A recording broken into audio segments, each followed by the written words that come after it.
사도행전 12장 1절로 19절입니다. 그때에 헤롯 왕이 손을 들어 교회 중에서 몇 사람을 해하려 하여 요한의 형제 야고보를 칼로 죽이니 유대인들이 이 일을 기뻐하는 것을 보고 베드로도 잡으려 할세. 때는 무교절 기간이라 잡음에 옥에 가두어 군인 내식인 네패에게 맡겨 지키고 유월절 후에 백성 앞에 끌어내고자 하더라. 이에 베드로는 옥에 갇혔고 교회는 그를 위하여 간절히 하나님께 기도하더라. 헤롯이 잡아내려고 하는 그 전날 밤에 베드로가 두 군인 틈에서 두세 사슬에 매여 누워 자는데 파수꾼들이 문 밖에서 옥을 지키더니 호련히 주의 사자가 나타나며 옥중에 광채가 빛나며 또 베드로의 옆구리를 깨워 이르되 급히 일어나라 하니 쇠 사슬이 그 손에서 벗어지더라. 천사가 이르되 띠를 띠고 신을 하거늘 베드로가 그대로 하니 천사가 또 이르되 겉옷을 입고 따라오라 한데 베드로가 나와서 따라갈새. 천사가 하는 것이 생시인 줄 알지 못하고 환상을 보는가 하니라. 이에 첫째와 둘째 파수를 지나 시내로 통한 쇠문에 이르니 문이 저절로 열리는지라. 나와서 한 거리를 지나며 천사가 곧 떠나더라. 이에 베드로가 정신이 들어 이르되 내가 이제야 참으로 주께서 그의 천사를 보내어 나를 헤롯의 손과 유대 백성의 모든 기대에서 벗어나게 하신 줄 알겠노라 하여 깨닫고 마가라는 요한의 어머니 마리아의 집에 가니 여러 사람이 거기에 모여 기도하고 있더라. 베드로가 뒷문을 두드리는데 로데라 하는 여자아이가 영접하러 나왔다가 베드로의 음성인 줄 알고 기뻐하여 문을 미처 열지 못하고 달려 들어가 말하되 베드로가 대문 밖에 섰더라니 그들이 말하되 내가 미쳤다 하나 여자아이는 힘써 말하되 참말이라니 그들이 말하되 그러면 그의 천사라 하더라. 베드로가 문 두드리기를 그치지 아니하니 그들이 문을 열어 베드로를 보고 놀라는지라. 베드로가 그들에게 손짓하여 조용하게 하고 주께서 자기를 이끌어 옥에서 나오게 하던 일을 말하고 또 야고보와 형제들에게 이 말을 전하라고 떠나 다른 곳으로 가니라. 날이 새매 군인들은 베드로가 어떻게 되었는지 알지 못하여 적지 않게 소동하니 헤롯이 그를 찾아도 보지 못하며 파수꾼들을 신문하고 죽이라 명하니라. 헤롯이 유대를 떠나 가이사랴로 내려가서 머무니라. 아멘. 찬양대 찬양 읽겠습니다.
주님 발자취 따라 가야지요. 그게 생명이고 가장 복된 길입니다. 아멘. 하나님께서 우리를 사랑하셔서 이 땅에 교회를 이제 허락하시죠. 왜냐? 하나님의 나라가 아니면 이 땅은 소망이 없어요. 세상 나라가 갈수록 지금 더 엉클어져 가죠.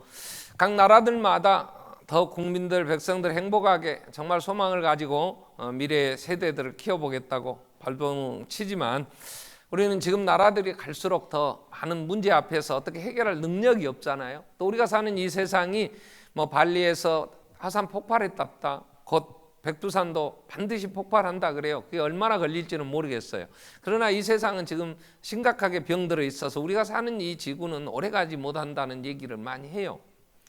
뭐 아니라고 우리는 우겨 막 그냥 괜찮다고 아무리 자위해 보려고 해도 자연재해, 가뭄, 홍수 이 많은 것들이 지금 정상적인 건 아니라는 생각들을 우리는 하게 되죠. 하나님이 창조하셔서 지금까지 수천 년을 지탱해 오던 이 땅에는 인간의 욕심과 인간의 무지로 인하여서 헝클어진 많은 것들, 여러분 우리가 지금 미국 같은 그렇게 잘 사는 나라, 정말 풍요의 나라 가서 보면 정말로 그 많은 것들 먹고 버리고 쓰레기들 그냥 아까운 줄 모르고 버리는 걸 보면요, 야 이렇게 해도 되는가 싶을 만큼 그렇게 풍성했어요. 그런데 요즘 나오는 거 보면 세차 좀 하지 맙시다, 차를 더럽게 탑시다 막 이래요. 왜냐? 물이 없어요. 물이 세차 한 번 하는 그게 그 물을 가지고 지금 살아야 될 사람들이 가뭄 때문에 그런다는 거죠. 그런 나라들도 가뭄, 우리나라도 뭐 심각한 가뭄이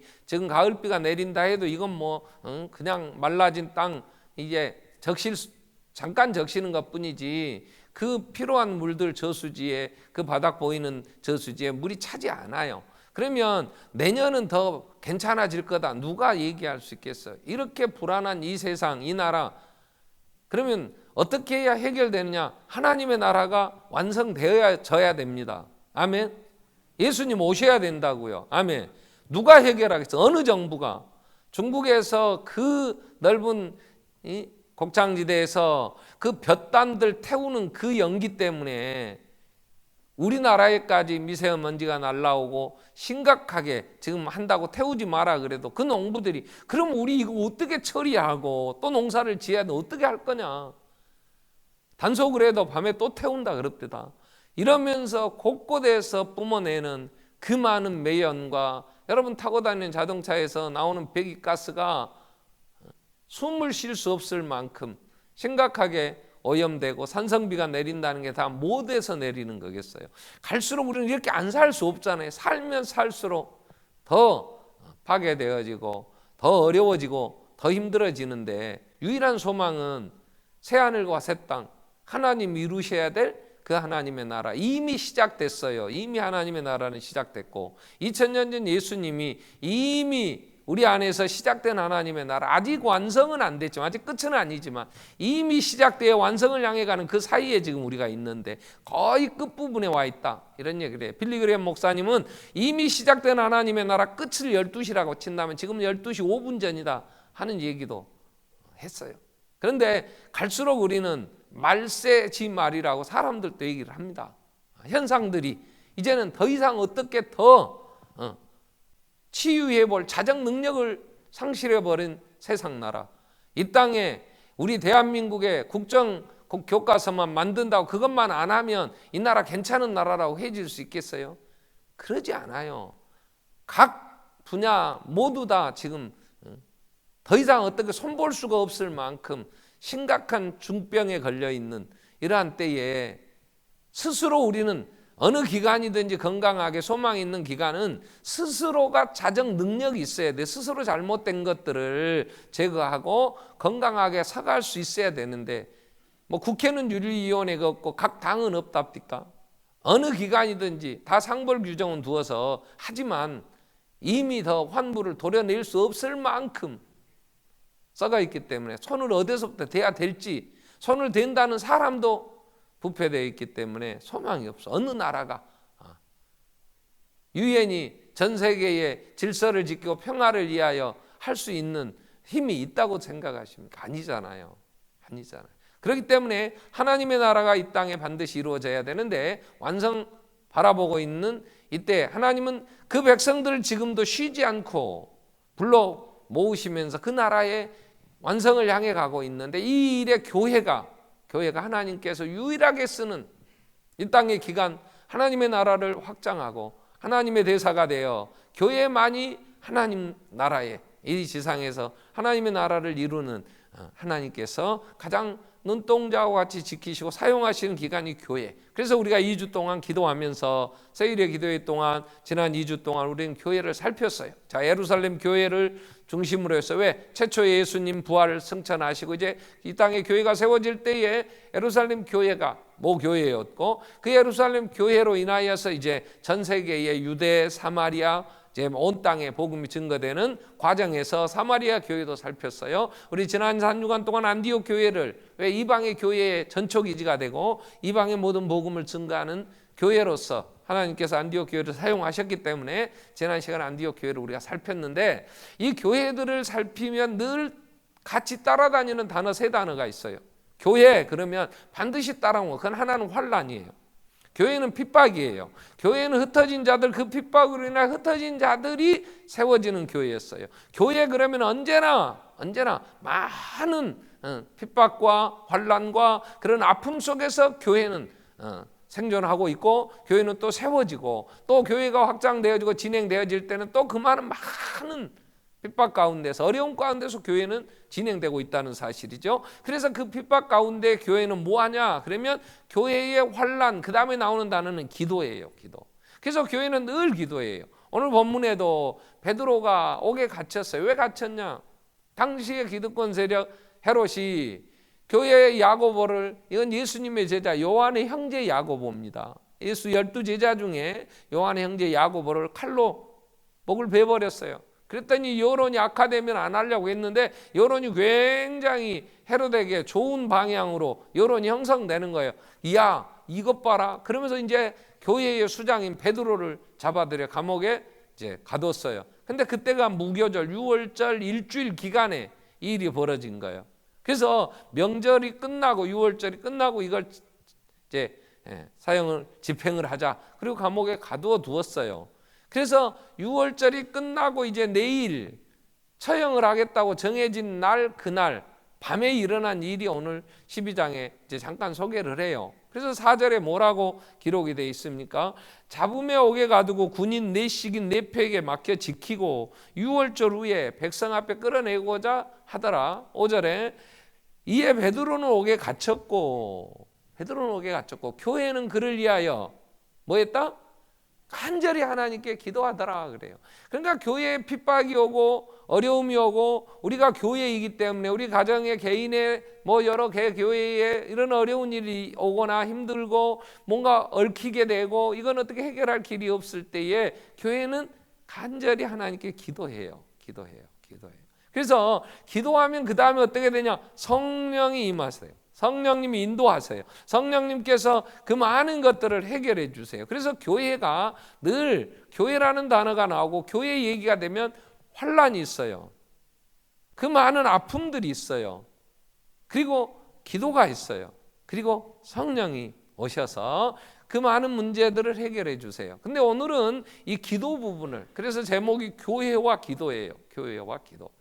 자, 사도행전 교회는 예루살렘 교회나 안디옥 교회나 사마리아나 교회가 세워지고 예수님이 부활하시고 승천하신 후에 이 땅의 교회들이 이제 탄생됐는데 예수의 피로 자기 피로 사신 교회 예수의 죽으심과 부활로 교회가 이제 시작이 돼요. 교회들마다 뭐 하느냐 그러면 교회는요 늘 기도해요. 예수님이 승천하신 다음에 그 교회들에게 너희가 예루살렘을 떠나지 마라. 예루살렘을 떠나지 말고 하나님의 약속을 기다려라. 하나님의 약속은 성령이 너에게 임하신다고 성령을 보내신다는 약속이다. 이 약속을 기다려라 그랬어요. 그래서 이 사도행전 1장 4절에 예수님이 떠나신 후에 그들은 뭘 했느냐 그럴 때 사도행전 1장 4절에 보면 너희는 예루살렘을 떠나지 말고 아버지의 약속을 기다려라 그랬어요. 아버지의 약속은 두 가지입니다. 하나님이 이 사람들 하나님의 백성에게 약속하신 건 두 가지였어요. 그게 뭐냐면 하나님 앞에 죄를 지어서 사람들은 하나님 나라에 갈 수가 없어요. 그러니까 그 나라 가는 길을 여으실 메시아를 보내시겠다는 약속, 이게 가장 중요한 약속이었어요. 그 약속은 예수가 오심으로 이루어졌어요. 두 번째 약속이 있어요. 그 약속이 뭐냐면 하나님 나라에 갈 수 있는 길을 메시아가 여시면 그 길을 통하여 하나님의 백성들을 불러 모아 인도하시며 그 길을 가도록 세우시며 그 나라 백성들을, 하나님 나라의 백성들을 불러 모으시는 일을 위하여 성령을 보내시겠다는 약속이에요. 그러니까 첫 번째 약속을 이루신 예수님은 가시면서 두 번째 약속, 하나님의 약속을 기다리라는 거예요. 그 약속이 성령이 오신다는 거예요. 그래서 그들은 1장 14절에 보면 예수님이 이제 구름 타고 가셨어요. 여자들과 예수의 어머니 마리아와 함께 예수의 아우들과 더불어 마가의 다락방에, 예루살렘 마가의 한 120여 명의 성도들이 모여서 뭐 했냐? 오로지 기도에 힘썼어. 오로지 기도에. 개역 성경은 전혀 기도에 힘쓰니라 그랬어요. 그들은 오직 기도. 왜? 약속을 기다리고 있어요. 성령이 임하시기를. 그래서 10일쯤 지나 오순절에 성령이 임하시는데, 오순절 성령 강림으로 사람들이 변화되기 시작했어요. 성령님이 임하시니까 성령은 뭐 하시는 분이냐 그럴 때 성령은 오셔서 예수가 누군가를 알려주시는 일을 해요.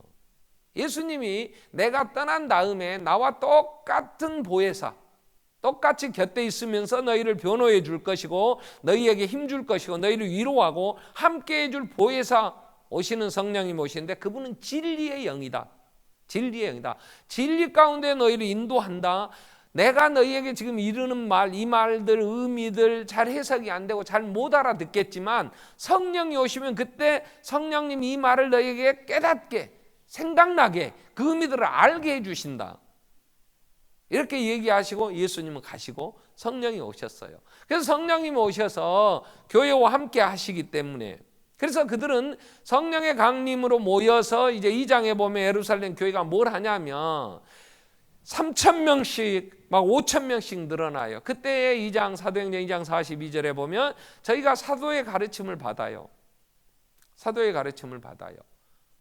그리고 서로 교제해요. 떡을 떼며 예배를 해요. 그리고 오로지 기도하기를 힘써요. 예루살렘 교회는 그래요. 오로지 기도하기를 힘쓰니라.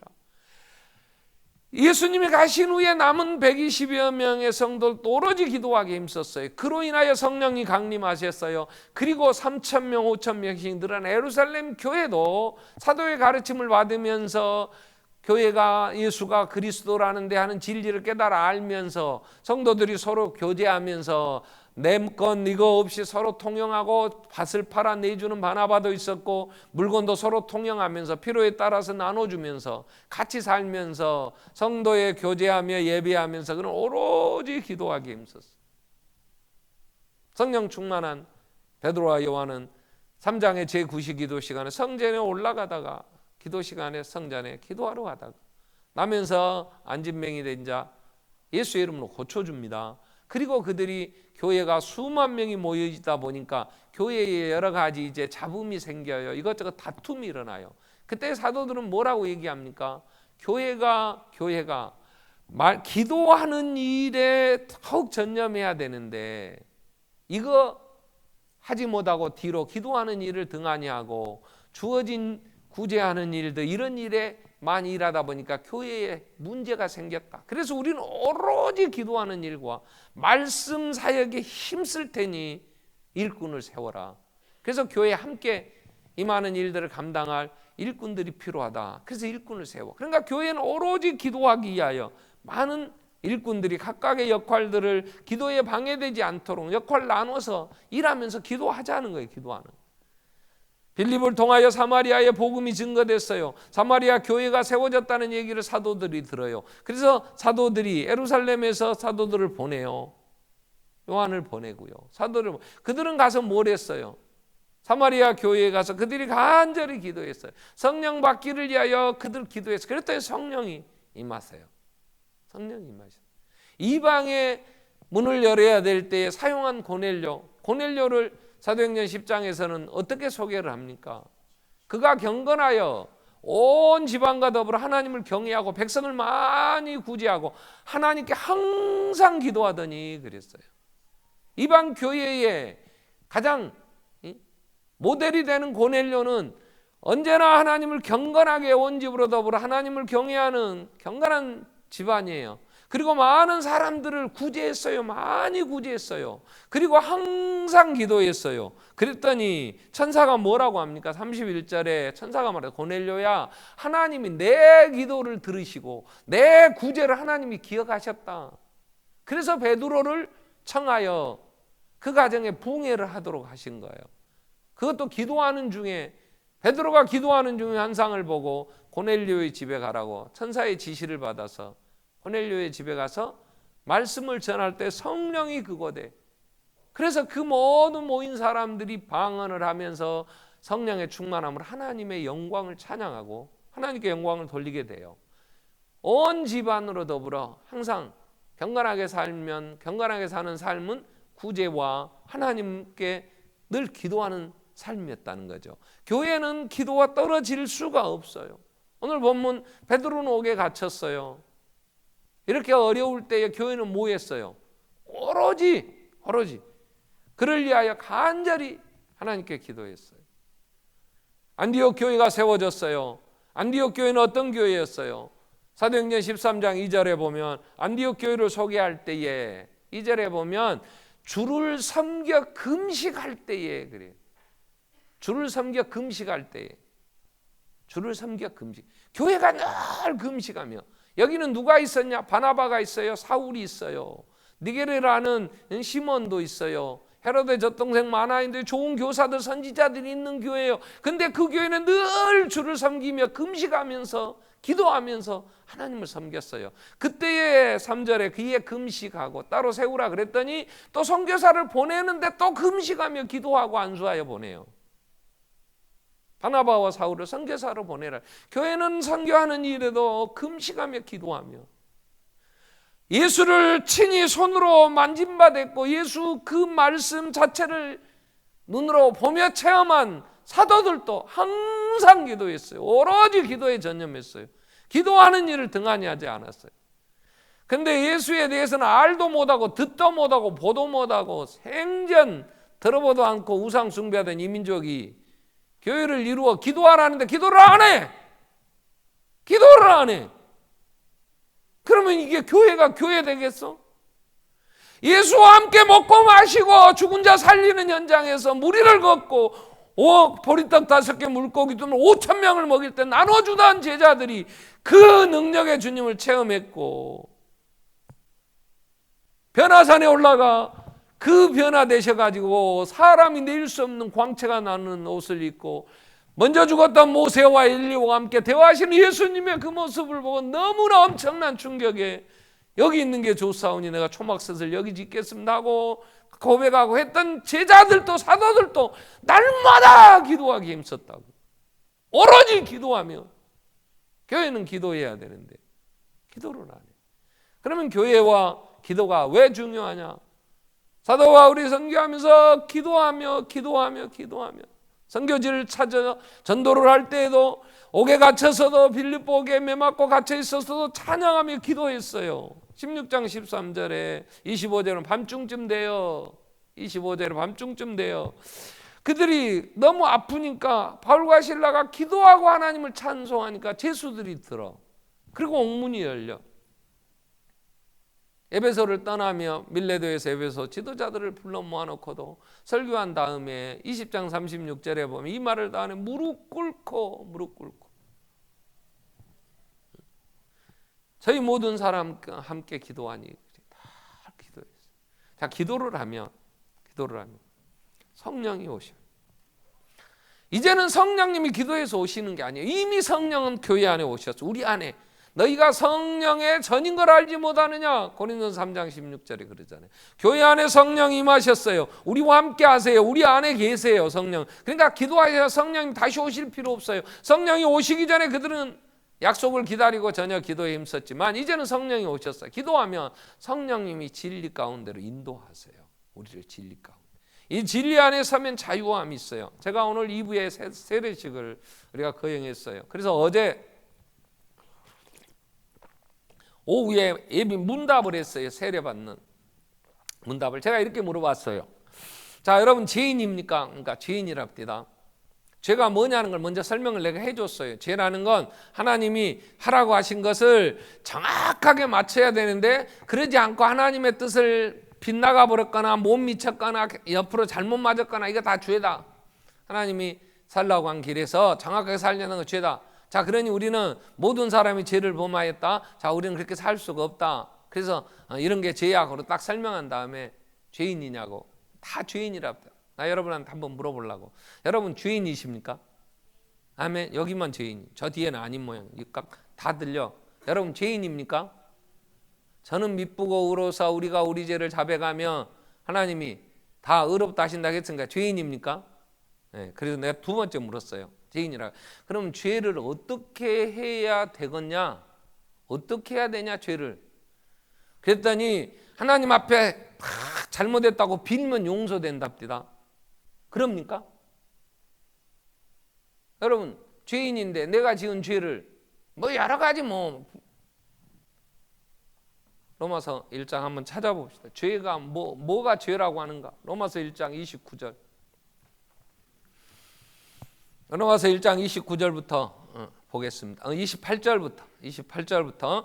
자, 또한 그들이 마음에 하나님 두기를 싫어하며 하나님께서 그들을 그 상실한 마음대로 내버려 두사. 하나님 두기를 마음에 싫어하니까 하나님 내버려 둬버렸어요.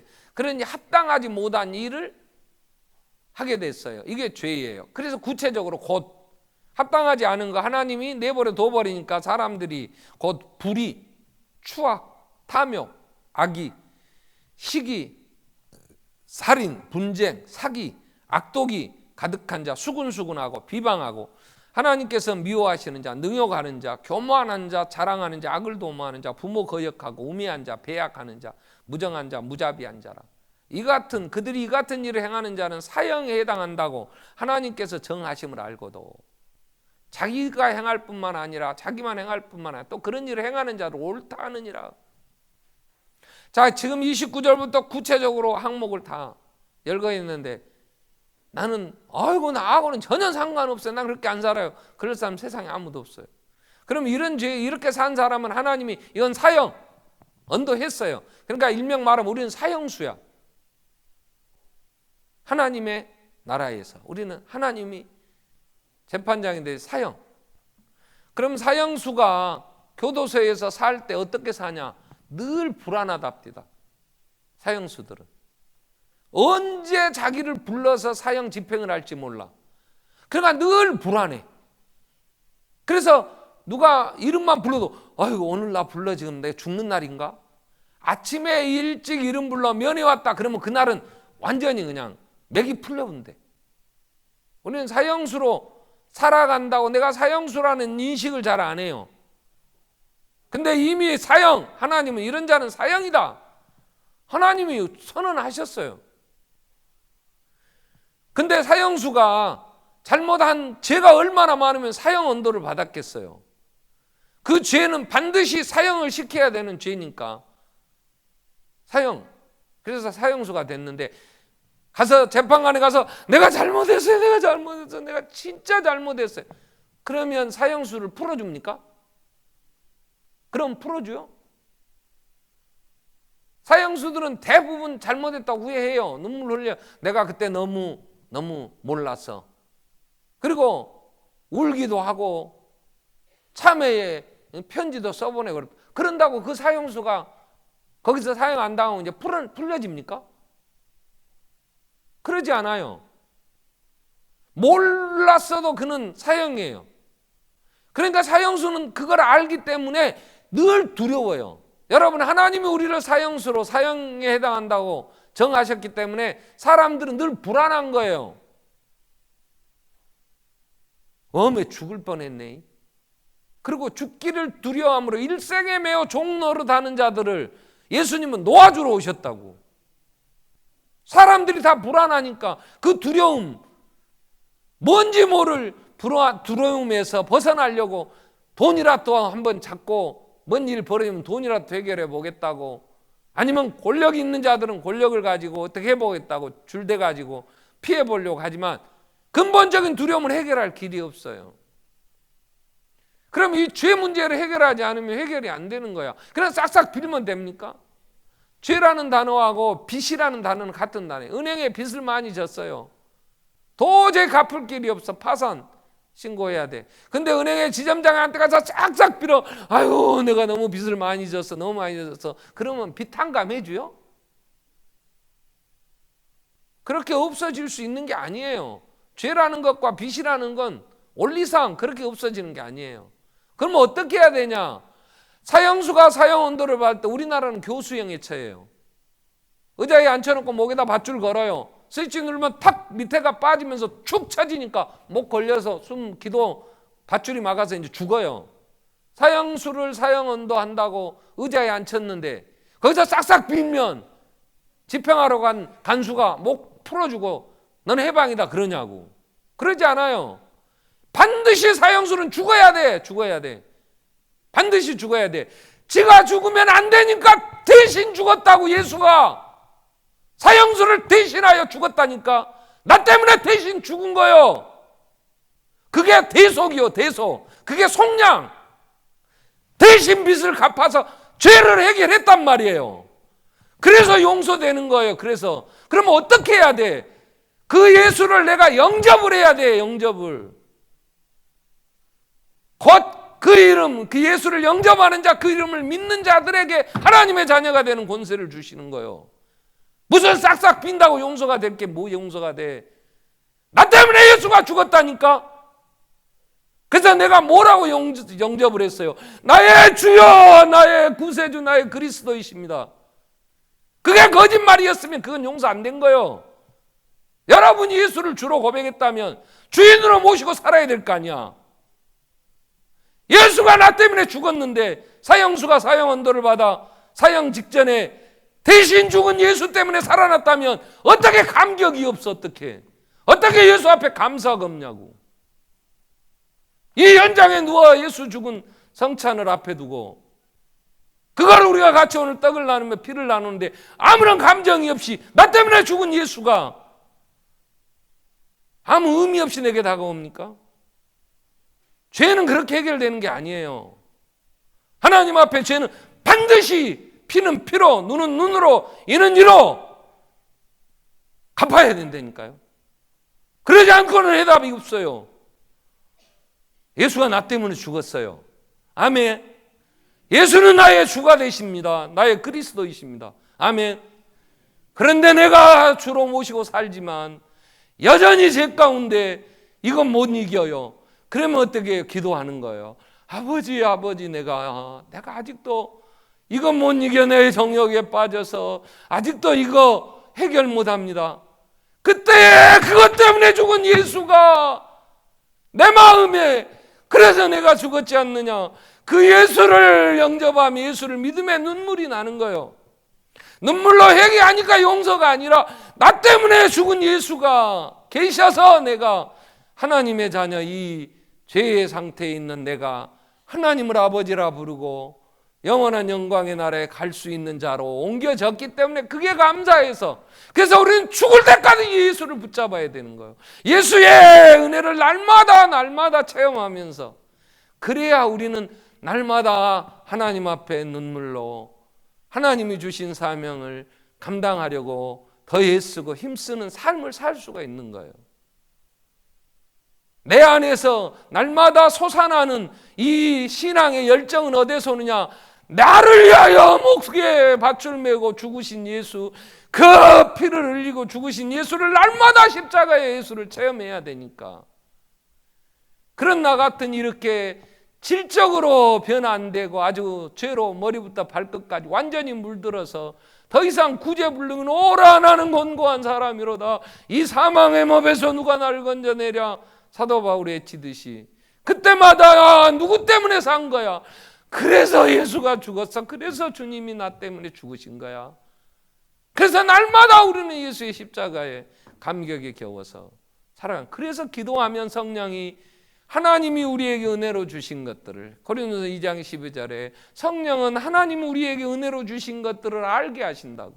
기도할 때 성령님 우리 영으로 더불어 네가 하나님의 자녀가 아니냐, 예수 그리스도와 함께 하나님의 영광을 상속받을 자. 내가 무슨 자격이 있어요? 나같이 더러운 곁에 그럴 수 있어요? 그래서 내가 죽었다. 예수가 그럴 때마다 울고 눈물로 주님 앞에 설 수 있는 것은 그런 죄인인 나를 위하여 예수가 죽었기 때문에 그 뻔뻔스럽고 참말로 삔질거리기는 참 얼마나 고질적으로 안 되잖아요. 그러니까 예수를 안 붙잡은 사람은 어떻게 됩니까? 안 되니까, 속에는 안 되는데 안 된다고는 못 하겠고 되는 척 하려니까 바리새인 되는 거예요. 의로운 척, 지가 뭐 경건한 척, 속에는 더럽고 추하고 안 되는데 안 된다니까요. 사랑이 없다니까요, 우리는. 그런데 예수가 죽었기 때문에 하나님 앞에 나아갈 수가 있어. 내 상태는 아직도 죄인이지만, 죄가 있지만 법적으로 하나님이 예수 안에서 의롭다 하셨기 때문에 아버지 나 좀 한번 버리지 마시고 또 사용하셔서 주님 곁에 두세요. 내 안에 성령을 거두지 마시고 구원의 기쁨을 회복시켜 주시고 정직한 영을 새롭게 정한 마음을 창조해 주세요. 눈물로 기도하는 것이 손짝짝 빈다고 되는 게 아니에요. 나 때문에 죽은 예수가 대속하셨기 때문에. 그래서 우리는 날마다 주님이 내가 올 때까지 이걸 행하여 나를 기념하라 그러시는 거예요. 그래서 우리는 기도해야 되는 게 진리 가운데로 나를 인도하셔서 십자가 앞에 나를 세워. 예수의 은혜 앞에 예수의 십자가의 죽으심이 내가 사는 길이니까 그 앞에 서면 눈물이 나. 제대로 살지 못한 것 때문에 또 살아야 될 일이 있어서 그리고 기도하면 환난에서 건져주신다. 베드로는 옥에 갇혔어요. 기도했어요. 놀랍게 죽기 전 날밤 천사가 와서 베드로를 깨워요. 두 군인이 옆에 누워서 두세 살 같이 몸에 묶어놓고 못 가게. 근데 언제 풀렸느니 풀렸어요. 군인들은 일어나지 않았는데 베드로를 깨웠어요. 옆구리를 찼어요. 일어나서 이게 꿈이지 이게 생신은 아니라고 베드로는. 그랬더니 첫째 파수 둘째 파수 지나야 마지막 나가는 철문이 있는데 자동문인지 스르르 열리는데 나와서 한참 한 길을 더 한 골목을 지나가서 천사는 떠났어요. 정신을 차려보니까 자기가 감옥에서 나왔어. 그래서 마가의 다락방에 교회가 이하여 기도하고 있는 곳에 갔어요. 문을 두드렸어요. 나야 문 열어줘. 로데라는 여자아이가 심부름하는데 문 열도 안 하고 들어가서 베드로가 왔다고 놀래서 안에서 기도하는 사람들이 믿질 않아. 야, 너 미쳤냐? 베드로가 지금 내일 죽는데 어떻게 나와? 어떻게 와? 아니에요. 지금 베드로가 왔어요. 왔다면 그의 천사겠지. 근데 베드로가 계속 문을 두드리니까 기도하던 사람도 놀랄 일이 벌어지는 거예요. 기도하던 사람들도. 하나님은 교회가 기도하면 우리가 기도하면 외부의 그런 핍박 마귀가 우리를 죽이려고 묻히는 모든 것들을 제거하시면서 환난에서 감당 못할 시험 허락지 않으며 면하게 하신다. 그러니 기도해야 되잖아. 그래서 기도를 해야 은혜 앞에 감사의 눈물이 있고 기도를 해야 주의 십자가가 감사하고 나의 주가 되심을 고백하며 헌신할 수가 있고 기도하면 내가 감당 못할 시험과 많은 일들은 하나님이 해결하시면서 문을 열어주시니까. 그래서 기도하는데 뭘 얼마나 바빠 얼마나 잘났어 왜 기도 안 해? 왜 안 해? 뭐가 그렇게 바빠? 다 죽을 거. 사형수가 교도소에서 도박을 한답니다. 그래갖고 500원 따면 좋아갖고 막 팔팔 뛴대. 죽을 놈이 1,000원 따면 뭐하고 5,000원 따면 뭐할 것이요? 죽을 건데. 사형수가 언제 죽을 줄도 모르는 것이. 여러분 이 땅의 것이 그렇게 중요하고 없으면 못 살 것 같아요. 하나님의 은혜로 사는 거예요 우리는. 그래서 교회가 기도하자는데 세상 말로 코빼기도 안 보여? 그리고 반석교회를 이룬다고 얘기를 할 수가 있겠어요? 몸부림치며 기도하며 시대의 사명을 감당하며 우리 서야 한다고. 기도도 할 때가 있어요. 기도할 수 없을 때가 옵니다. 지금은 은혜 받을 만한 때요. 보라 지금은 구원의 날이. 교만하지 맙시다. 교만하지 마세요. 하나님 한번 불어버리시면 흔적도 없이 다 사라질 것들. 뭐가 우리가 대단하다고 하나님 앞에 교만해서 되겠어요. 하나님을 경외하며 우리는 기도해야지. 우리 한번 동성으로 기도하겠습니다. 기도해야 예수의 십자가의 은혜 앞에 대속의 은혜 앞에 우리는 설 수 있어요. 기도에 하나님이 환난을 면하게 해주시고, 같이 한번 우리 동성으로 하나님의 은혜 안에 성령님 인도하심 안에서 진리 가운데 가고 주님 그 십자가의 감격과 감사함으로 헌신하며 살게 해주십시오. 같이 한번 기도하겠습니다. 살아계신 하나님,